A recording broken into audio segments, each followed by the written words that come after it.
உங்க ஆளுங்க மேஜரா ஒரு மிஸ்டேக் பண்ணி நல்லா மாட்டிக்கிட்டாங்க. ஆசிரமத்துல உங்க அப்பாக்கு ஆபத்துன்னு புரிஞ்சுக்கிட்டு மகாவும் செல்வமும் இங்க இருந்து வேகமா கிளம்பி போயிட்டாங்க.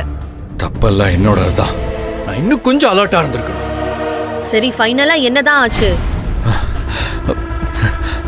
ஆசிரமத்துல பெரிய கலாட்டாவாயிடுச்சு. அப்பாவை அங்கிருந்து மீட்டுட்டு வர முடியல. மறுபடியும் நாங்க ஆசிரமத்துக்கு வந்து அப்பாவை தூக்க ட்ரை பண்ணுவோன்னு பயந்து அங்கிருந்து மகா அவரை வேற எங்கேயோ ஷிஃப்ட் பண்ணிட்டா. ஆனா அவங்க எங்க கொண்டு போய் மறைச்சு வச்சிருக்காங்கன்னு தான் தெரியல. என்ன அஸ்வின், இவ்ளோ அலட்சியமா பதில் சொல்லிட்டு இருக்கீங்க?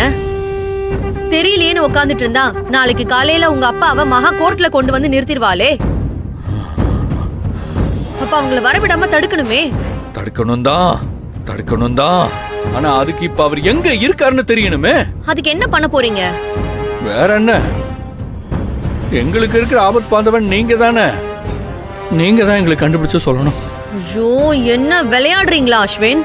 ஏதோ அப்ப சூழ்நிலை சாதகமா அமைஞ்சது, கண்டுபிடிச்சு சொன்னேன்.